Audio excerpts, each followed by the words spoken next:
32 minutos, ya pasaron de las 11 de la mañana, nos acomodamos, mejoramos el mate y le dimos a nuestro invitado para que nos cebe mate. Eso es ser un buen anfitrión, ¿eh? Muy buenos días, Luciano Corbera, director de Medio Ambiente, ¿cómo le va? ¿Qué tal? Buen día, ¿cómo les va? Bien, bienvenido. Tenemos varios temas y poco tiempo, porque media hora nos queda de programa. El tema principal que mucha gente se está preguntando, el tema de mortalidad de peces en la laguna. Quienes vamos asiduamente a la laguna hemos visto varios flotando. ¿Qué sucede? ¿Se sabe? Mira, hemos tomado medidas para determinar si la causa es original o no, digamos. Es el punto crítico en el momento del análisis. Si es la mortandad producto de una contaminación o producto de un proceso natural. Ajá. Todas las lagunas en realidad que está pasando en la provincia de Buenos Aires e incluso en La Pampa, esto ya pasó en Lobos, ya pasó en Navarro, ya pasó en Peguajó, ahora está pasando en La Pampa en realidad. Lo que tiene que en las lagunas, cuanto menos profundas son, por ejemplo, en el verano el oxígeno que está disuelto dentro del agua que el pez necesita para poder respirar se pierde, porque con el calor lo que hace es que el oxígeno se vuelve más lábil, digamos, se vuelve menos resistente que hace retenido en el agua. Ajá. Entonces se desprende del agua y sale de la laguna, y entonces de alguna manera mueren asfixiados los peces. Es medio irónico, pero dentro del agua mueren asfixiados. Que dentro de todo es un proceso natural. Es un proceso, claro. Es como tener una pecera, uno en la casa y sin aireador, por ejemplo. Claro. Entonces tenés muchos peces sometido a calor y encima para todo esto, digamos, el proceso del verano aumenta las probabilidades y bueno, entonces por lo tanto el oxígeno no puede entrar en el agua y los peces mueren asfixiados. Hemos tomado muestras de agua, hemos consultado con la gente del Museo de Ciencias Naturales, una ictióloga, una de las personas que viene a trabajar por el tema del biguá, acá en Monte. No encontró dentro de los peces algún indicador de parásitos u hongo que indicara que puede ser algún agente patógeno dentro del agua. Las muestras de agua, lo que sería la flora unicelular, que son algas, la estuve viendo yo en microscopio, no son nocivas porque a veces, cosa que sí pasó el año pasado, que había una especie muy particular que producía una cianotoxina, una toxina que era bastante perjudicial, pero esta por ejemplo no se ve, o sea que tampoco en realidad podemos decir que si viene una condición, el proceso se llama eutrofización en realidad. Que está eutrofizada la laguna, pero dentro del espectro de lo que estamos teniendo, comparado con otras lagunas, comparado con otras situaciones, realmente venimos zafándola. Una de las favorables que tenemos que en la laguna de Monte todavía no sucedió la mortandad de peces que sí pasó en la laguna de Las Perdices. Que esto se vio mucho en la compuerta del lado de la laguna de Las Perdices y tiene que ver justamente porque la laguna de Las Perdices es menos profunda, entonces al ser menos profunda se calienta mucho más rápido. Es como si uno sacara un balde de 20 litros de agua afuera y un vasito de agua afuera. Entonces el vasito de agua se calienta mucho más rápido y por lo tanto la mortandad de peces es mucho mayor. Con esto que digo, que la laguna de Las Perdices justamente se vio primero esta mortandad de peces antes que la laguna de Monte. Esto no quita la posibilidad de que en algún momento pueda llegar a suceder alguna mortandad de peces dentro de la laguna de Monte. Están dentro de las condiciones naturales de por sí mismo, es una condición per se de las lagunas, ¿sí? Dentro de la laguna tienen ese comportamiento que si uno pone a ver el registro histórico cada vez viene sucediendo más frecuentemente. Y tiene que ver también con el incremento del aumento de la temperatura global. Al aumentar la temperatura global, estos procesos naturales se están acelerando, así como es el de los deshielos, que se derriten, así como aumento de precipitación en algunas regiones y otras no, que estamos viéndolo en otra zona. Bueno, dentro de la laguna, esto es una consecuencia directa del incremento de la temperatura global también. Y me quedé con lo que decías de las algas. Sí. ¿Tiene que ver también eso, el color del agua? Porque está como un tanto más verdoso, que me acuerdo que sucedió también el año pasado. ¿Qué? Exacto, no, era para que las tire porque estaba tomando mate. Ah, perdón. Soy malísima, los chicos ya saben, soy malísima con las señas. No, buenísimo, porque vos te estás tomando el mate. En realidad, exacto, tiene un color más verdoso. Sí, y un verde raro aparte, vos decís que es kriptonita lo que hay dentro del agua. Bueno, esa coloración particular está indicando una alga particular, un grupo de algas que en realidad, más que algas, son bacterias particulares que consumen mucho oxígeno, digamos. Nosotros, los seres humanos o los animales en sí, para entender, respiramos oxígeno y liberamos dióxido de carbono, ¿sí? Uno cree que las plantas toman dióxido de carbono y libera oxígeno, solamente, ¿sí? O sea, eso es lo que nos han enseñado en la escuela, ¿no? Pero no solamente eso las plantas hacen ese proceso, pero también consumen oxígeno. Entonces, cuanto más algas tenga la laguna, esa coloración más verdosa, van a tomar más oxígeno. Entonces, ese oxígeno que le están tomando es el poco que le quedaba al pez para poder respirar. Están luchando todos por el oxígeno dentro del agua. Exactamente. En verano son puntos críticos, digamos, son situaciones críticas que tienen todas las lagunas. ¿Por qué? Porque estas condiciones de temperatura, el oxígeno es la competencia para todas, es como el factor limitante. Entonces, de alguna manera, luchan para ver quién se puede apoderar. Y cuando hay muerte de peces, que se procedió con mucha rapidez en cuanto a la extracción de los peces. ¿Por qué? Porque si el pez que queda muerto y se queda, digamos, lo que sucede es que aumenta la carga orgánica de la laguna, o sea, se empieza a descomponer, se empieza a podrir. Y esa que se empieza a podrir, después las algas lo toman como alimento y se multiplican mucho más rápido. Entonces, por eso que una de las medidas muy rápidas que se tomaron fue sacar todos los peces que tenían la laguna muertos. Bien, y para la gente entonces no habría problema de consumir el que pesca. El que está vivo no tiene indicios de que haya una contaminación o que tenga algún hongo o algún parásito. Puede que después la carne esté un poquito más, no sé, esto ya al que come carne, no sé si dice, bueno, tiene como un gusto distinto, puede ser por la fatiga que te genera los músculos del pez, por el hecho de la carencia del oxígeno. Hay que ver qué factores implicaría esto en la calidad de la carne también. Y para aquellos que nos gusta meternos en la laguna tampoco habría problema. No, van a ser un poquito más verdosos, lo único. Por el momento, o sea, eso es lo que tenemos ahora. No hemos encontrado un grupo fuerte de esas bacterias dentro de la laguna o en alguna región. Sí, hay como distintos sistemas, si bien a nivel internacional hay sistemas de alerta para el uso de laguna, pero por ejemplo todavía no hemos encontrado una cantidad que determine un estado de alerta. Lo estamos siguiendo. Por suerte ya dentro de la estación hidrobiológica tenemos un equipo bastante importante de laboratorio. Entonces de alguna manera vamos haciendo el seguimiento permanente de la laguna. Y con la gente del museo que estamos trabajando codo a codo de alguna manera, no ha facilitado mucho esa tarea. Luciano, otro de los temas que ha cobrado preponderancia estos últimos días en los medios nacionales también es la presencia de alacranes. ¡Alerta! Algo que preocupa, en Canal 13 era casi la invasión de alacranes que diezmaba la ciudad. Pero bueno, no es tan así, pero es un tema para preocupar, ¿no es cierto? Sí. Monte no es ajeno a este tema que sucede más que nada en Capital Federal. Monte, ya hay casos que han encontrado alacranes o escorpiones, como quieran llamarlo, han hecho la denuncia, han avisado al municipio y se han mandado a analizar. De todas maneras, el que está en monte no reúne hasta ahora, de todos los que hemos visto, no reúne ninguna de las características de ser venenoso. Esto no quita la posibilidad de que pueda haber algún agente de este estilo. Vuelvo a repetir, hoy en día la Tierra está en un proceso de calentamiento global. Este calentamiento global produce que lugares donde antes la temperatura era una cantidad, empiece a hacer un poco más de calor. Y por lo tanto ciertos vectores que se empiezan a expandir justamente porque las condiciones empiezan a reunir esas temperaturas. Era como antes el hantavirus uno no lo encontraba en zonas cordilleranas y ahora se encuentra en zonas cordilleranas porque al aumentar la temperatura justamente condicionan las condiciones necesarias para poder vivir, y este control de vectores, producto natural, ya deja de existir. Entonces, al aumentar estos vectores o estos bichitos se empiezan a diseminar por varios lugares. Algunos vienen con leña, por ejemplo con troncos de algunas madereras que traen de otros lugares, y como las condiciones climáticas son favorables se empiezan a multiplicar.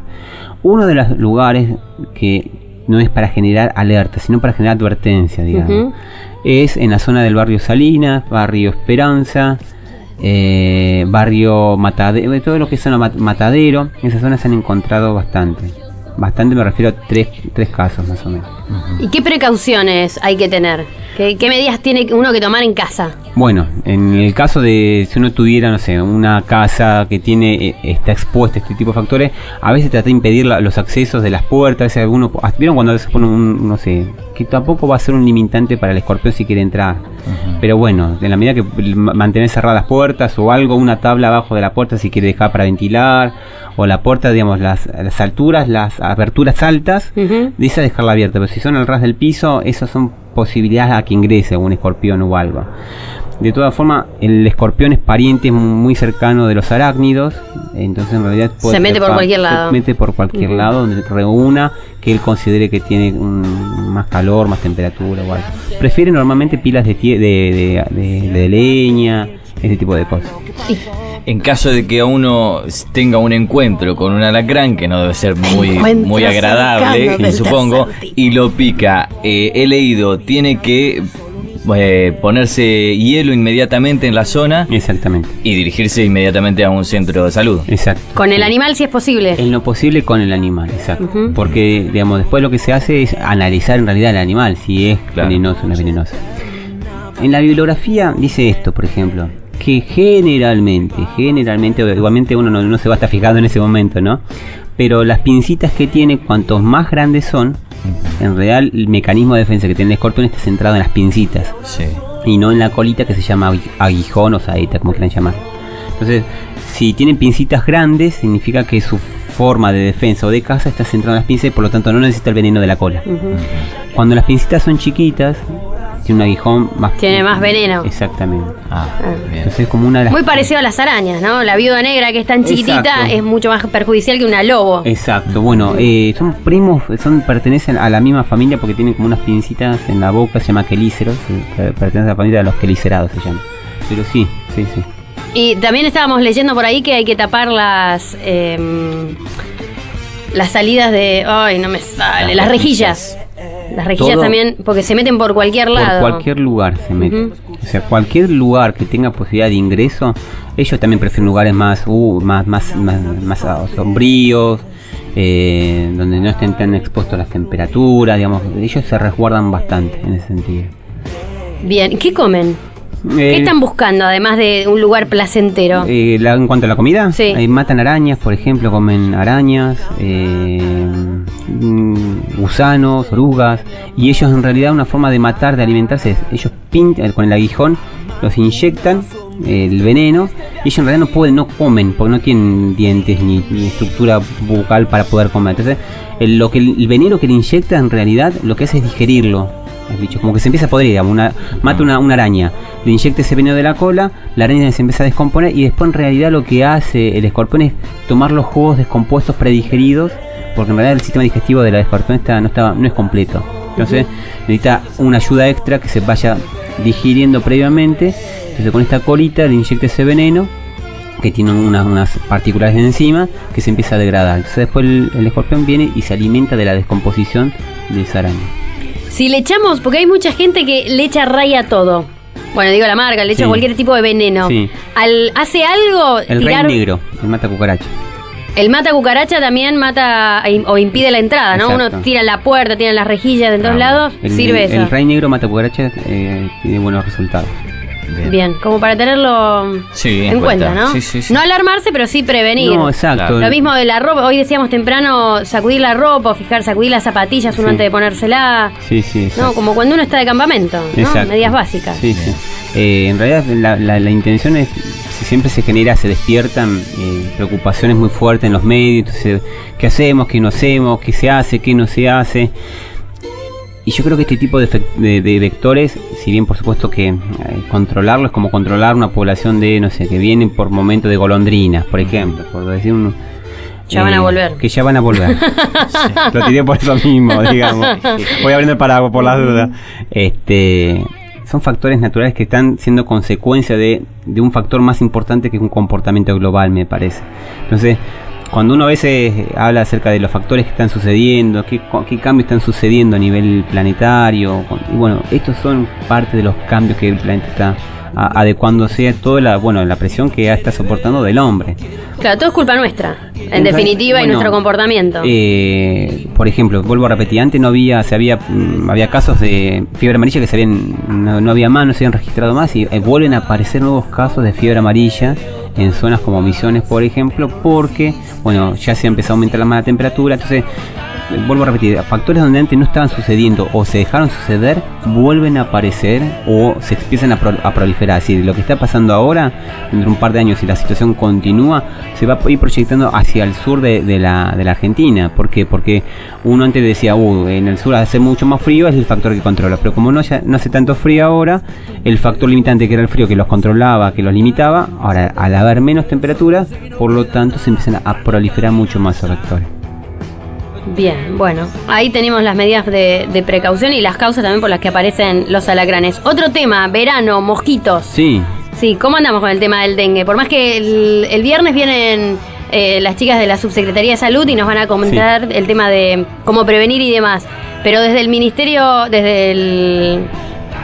Desde medio ambiente, sí. Desde medio ambiente. Sí. ¿Qué se ha generado para...? Bueno, la última vez que ellos vinieron, el año pasado, a fines del año pasado, primavera del año pasado, se pidió a la misma gente del Ministerio de Salud de la provincia que efectuara una fumigación en febrero de este año. ¿Sí? Durante enero ellos se iban a readecuar y en febrero iban a arrancar las tareas. Así que como ellos vinieron el año pasado y quedan muy buenos lazos de trabajo, ya se le pidió desde el año pasado para que ellos vengan en febrero, así el mes que viene. ¿No es muy tarde febrero? En realidad las temperaturas van aumentando y después empiezan a declinar después a mitad de febrero más o menos. O sea, en enero no es tan caluroso, febrero es más caluroso, porque en realidad el proceso de calentamiento del hemisferio sur es paulatino y gradual. Cuando alcanza ese pico máximo de calentamiento y más o menos fines de febrero, y después empieza a decrecer. Y en realidad también las estaciones se estaban desplazando. O sea, lo que estamos hablando, ahora por ejemplo en invierno en la Navidad la pasamos con un buzo, posiblemente, y arrancamos las clases en marzo, por ejemplo, y estamos en remera y no damos más, por ejemplo. O sea, es decir, que estas estaciones están demostradas por lo que se llama el IPCC. El IPCC es como el Panel Intergubernamental para el Cambio Climático, es a nivel mundial. Y ellos han hecho índices y valores donde están viendo cómo en el caso de Argentina se están desplazando todo el régimen de precipitaciones y las estaciones se están desfasando. Así que esto no quita la posibilidad que en algún cuantos cientos de años, o diría miles de años, por ahí la típica imagen que tenemos de Estados Unidos festejando con la Navidad, estén en short ellos y nosotros estemos con el invierno. La boca se te da a un lado. No, totalmente. No, por favor. Yo había escuchado... Lo contrario, digamos, que Argentina en algún punto, en algún momento, iba a llegar a ser más tropical. En realidad la Tierra está yendo a un proceso de calentamiento. Entonces estamos en un proceso yendo de un cálido a un cálido tropical o un tropical húmedo, supongamos.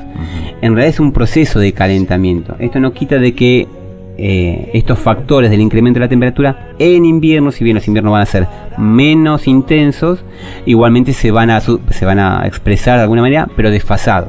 Claro. Es decir, hasta incluso, por ejemplo, lugares donde antes había una precipitación determinada, deja de haber precipitaciones y empieza a haber sequía, y en lugares donde no había precipitaciones empiezan a aumentar ese régimen. Es decir, ese desbarajuste, por decirlo de alguna manera, es consecuencia de un gas principal, que es el gases de efecto invernadero, que son dos principales, que es el metano y el dióxido de carbono.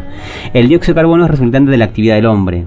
Claro. Y el metano también, o sea, cuanto más actividad biológica hay, por lo tanto más producción de metano.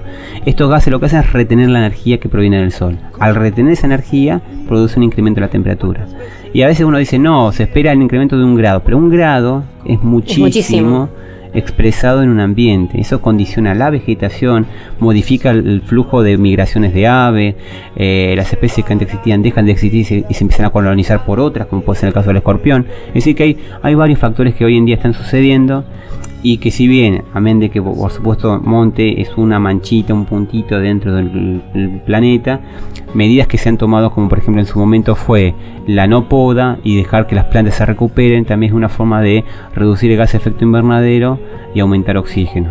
Pero bueno, es un grupo de muchas acciones que se podrían empezar a implementar, y yo creo que de a poco la sociedad empieza a hacerlo. Pero bueno, estamos en un proceso de evolución que estamos recién dándonos cuenta de muchos factores que estamos viendo ahora y que podemos cambiarlo nosotros mismos. Bien, y hablando de cambio de mentalidad y demás, tema basura, sí. ¿Cómo estamos con el planta de reciclaje? El planta de reciclado ya se hizo los estudios geotécnicos del predio, digamos, donde va a ir la futura planta, ya están terminados. Ahora en febrero, como la universidad el año pasado nos dijo que estaban como colapsado el trabajo y en enero tenían receso, en febrero empiezan a hacer todos los estudios, así que una vez que termine la facultad de hacer la Facultad de Ingeniería de la Universidad de La Plata, termina de hacer el estudio de factibilidad del predio que se tiene seleccionado, si es viable, ahí ya se empieza a hacer las operaciones. ¿Y en tiempo de cuándo hablamos? Y va a estar supeditado al tema de la facultad, que puede ser 1 mes, 2 meses, 3 meses, va a depender. Mientras tanto, se sigue generando, no sé si eso como que hay un seguimiento de la cantidad de basura que genera el montense. Cada vez más la basura que produce, y yo lo que estamos viendo, que además de más, estamos mezclando todo, tiran todo, o sea, hay una mentalidad de sacarlo afuera de la calle. Claro, como que no existe. Si yo me lo saco encima, no existe más. Lo tiro a la calle, incluso o a la vereda de enfrente, o al vecino de al lado, o a un terreno baldío, ya está, me saqué el problema. Estamos viendo como ese egoísmo de alguna manera por parte de muchos vecinos en cuanto a tirar y desimportarse de la situación, enajenarse de la problemática que eso conlleva. Entonces, en vez de sacar una bolsa o pedir un volquete, que en el caso de los jubilados pueden pedir en forma gratuita, o si realiza una limpieza de un terreno o algo, contratar un volquete, ahí es un factor bastante importante porque en realidad lo sacan. Ahora hemos trabajado con el Consejo Deliberante en diciembre porque nos encontramos con que no tenemos normativa para ingresar a un predio privado. Entonces hay algunos terrenos que son de gente de afuera, no de capital puntualmente, sino de cualquier parte. Tiene un terreno acá y se fue. El pastizal está altísimo y para poder notificarlo a veces nos cuesta un montón, o a veces nunca se notifica a la persona y no teníamos normativa para poder ingresar al terreno y cortarle el pasto. Así que estuvimos trabajando con el Consejo Deliberante y de alguna manera se sacó un decreto de referéndum donde establece que ahora el municipio puede ingresar a ciertos terrenos particulares donde no responde, le va a cortar el pasto y después ese corte de pasto, pero no es para que uno dice, lo dejo y después que venga el municipio me corta a mí, sino puntualmente aquellos que no tienen vivienda o no podemos encontrar los propietarios o bajo ciertas situaciones. Y después ese corte de pasto se imprime, se aplica sobre el impuesto municipal, por ejemplo. Entonces esa es una de las medidas. Otra que también por ahí puede llegar a generar un poquito de repercusión, ya voy tirando la primicia. ¡Cuac! Que falta esas cosas que te ponen siempre. ¿Juancho está dormido? Ahí está. Ahí está. Es que ahora, una de las medidas que hemos empezado a trabajar, que posiblemente las personas, además de cortar el pasto, mucha gente corta el pasto en sus propios terrenos y las veredas las deja desprovistas esperando que en algún momento pase el municipio. Bueno, ahora va a surgir una nueva ordenanza municipal que cada propietario de terreno, cada frentista se tiene que hacer cargo del mantenimiento de su propia vereda, del pasto de su propia vereda. ¿Qué lleva esto? Que cuando saca la máquina de cortar pasto, se corta su terreno, además tendría que usarla también para cortar el pasto. Caso no cumplido, en el caso de que no corte el pasto, en el caso de la vereda, se le va a avisar.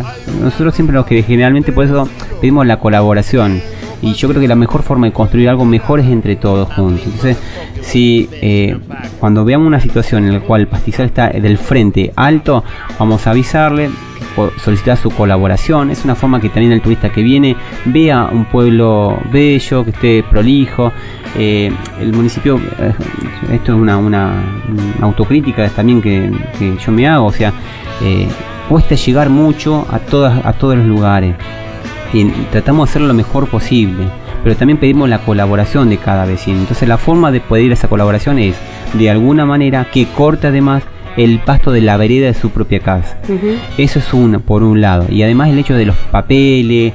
A veces algunos tienen como bolsas, tiran frente o la zanja que están adelante. Cualquier persona que vea a alguien tirando algo, le pedimos su colaboración para de alguna manera poder trabajar en una forma coordinada y cooperativa, digamos. ¿A partir de cuándo va a estar vigente esta normativa? ¿O ya está vigente? En el próximo plazo, en una semana ya está en vigencia, así que bueno, también solicitamos también que le pedimos que ustedes puedan difundirlo, que se tiene que hacer cargo del corte de pasto, y también en cuanto a sacar las ramas, por ejemplo, que esto está pasando mucho también, muchos podan y las tiran afuera las ramas.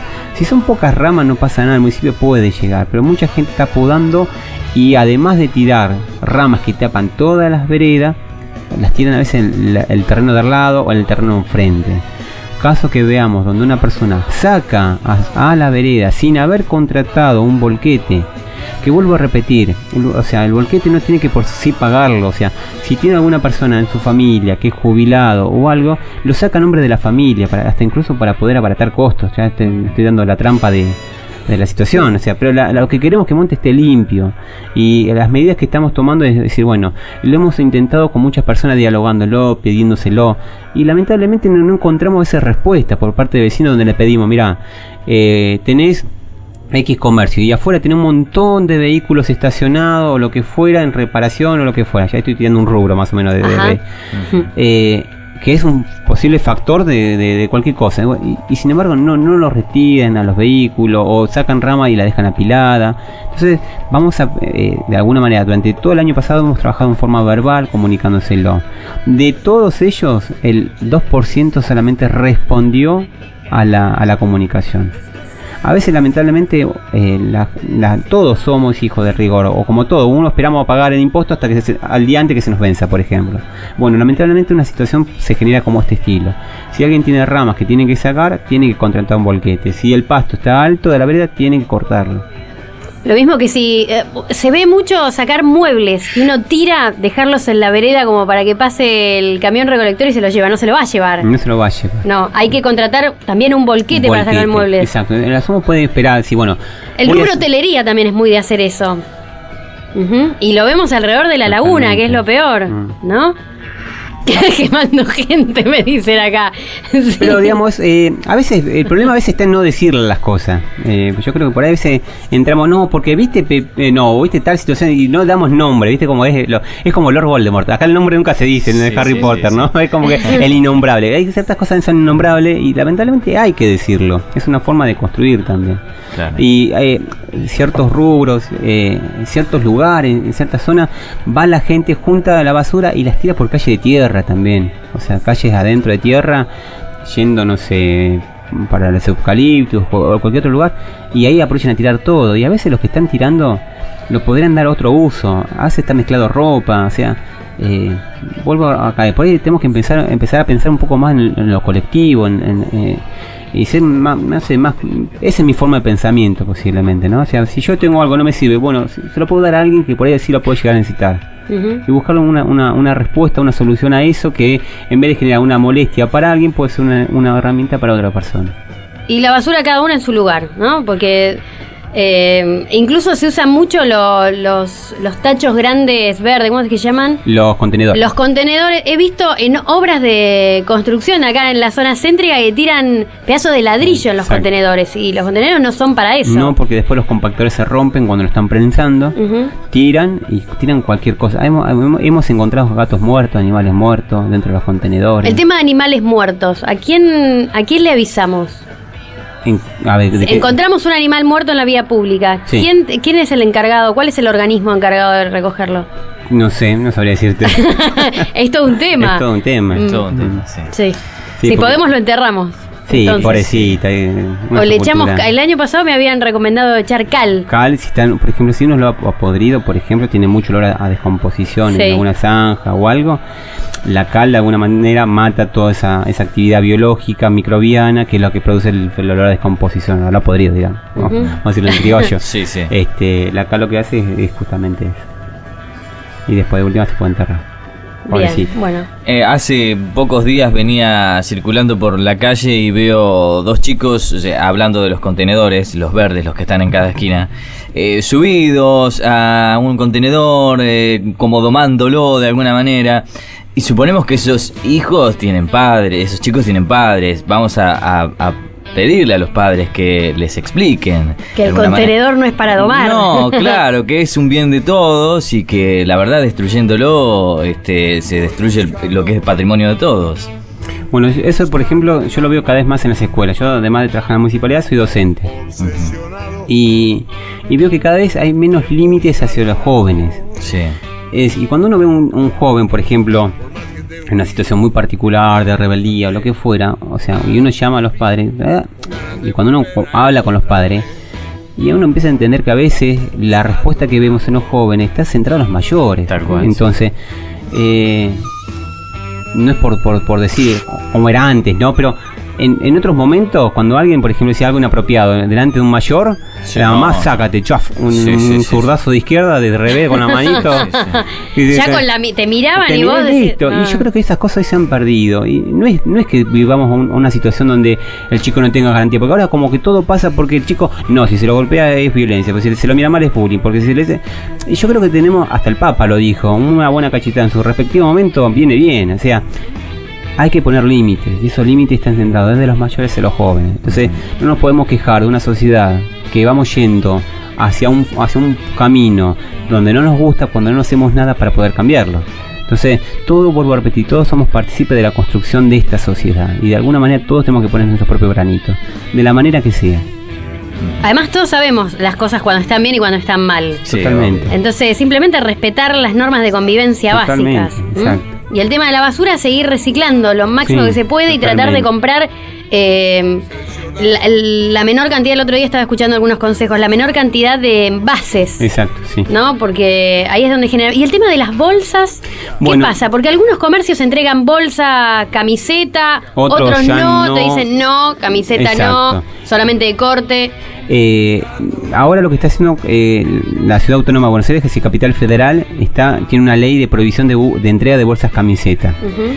Algunos comercios acá de Monte, si bien acá en Monte no hay normativa que prohíba las bolsas camiseta, algunos comercios se han adherido a esas medidas. No es obligación del comerciante, no hay tampoco una normativa que obliga al comerciante a entregar bolsa camiseta. Por lo tanto, sí, no tiene la obligación de entregar, pero tampoco tiene la obligación, la prohibición de entregar. O sea que hay como un vacío legal. Exacto, en cuanto que si entregan o entregan. A veces hay algunos comerciantes que dicen, por cuestiones económicas que vienen atravesando un mal momento, dejo de entregar bolsa, y algunos comerciantes que nos hemos encontrado donde tiene una mentalidad más ecológica, si podemos llamarlo, dicen, mira, yo no estoy a favor de la bolsa de camiseta por motivos particulares, y no entrego. Está bien, y es respetable igual. Y el que entrega también es respetable porque no hay normativa que lo regule. Es decir, el que quiere entregar puede entregar, el que no quiere entregar es libre de no entregar. Y igualmente, ahora bueno, siempre nuestro objetivo es tratar de utilizar las bolsas reciclables, que son de fiselina o algo, volver a la época donde uno iba con una bolsa grandota y podés meter todo, y ahí sí, uno, vuelvo a repetir, antes si iba a un cierto almacén, a un supermercado, el día por ciento por ejemplo, no llevabas bolsa, te la cobraban. Entonces como que muchos empezaron a llevarla porque le tocaba en el bolsillo, claro, no por una cuestión ecológica o ambiental. Por eso a veces ciertas acciones llevan a ciertos caminos, lamentablemente. Por ahí posiblemente no tenga que existir una prohibición para que la gente no use, que sea parte del cotidiano de la gente preocuparse por estas acciones que estamos viendo más frecuentemente que están sucediendo. Bueno, sí, para evitar todo este tipo de cosas, elijo no entregar bolsas camisetas. Bien, como para que la gente lo tenga en cuenta, porque ya sucede en varios comercios. Y a veces volver a costumbres de antaño no es tan malo, como la bolsa de tela o el carrito. La veo con el changuito. ¿A mí? Sí. No, yo llevo siempre la bolsa de tela. Está bien, perfecto, sí. No, a mí me veo más con el changuito. A vos te ves, eso te iba a decir, vos sos con el changuito, es más tu onda. Y el bastón. No, el changuito te sirve de bastón. Claro. Así ya no das cuenta de que va con el bastón y que te estás costando caminar. Desde hoy percibo cierta ironía con la edad, no sé por qué. Y eso que tenemos la misma. Pero mirá, impecable. Deporte todos los días. El máximo deporte más grande es subir la escalera. Deporte todos los días, me bajo de la cama, ese es mi deporte todos los días. Queda agotado, por eso a veces no llega horario. Bien, te agradecemos mucho tu tiempo, Luciano. Y a tener en cuenta el tema del corte, que eso es una novedad, el corte, porque todos estamos esperando que pase el municipio y nos corte el pasto de la vereda de casa. García. Vamos cerrando, nos dice, ya se viene desde el alma, así que a tenerlo en cuenta porque próximamente no va a pasar más el municipio, uno tiene que hacerse cargo de su frente. El frentista se hace cargo de su frente. Exacto. Gracias. No, Luciano Corbella pasó por Estamos Como Estamos.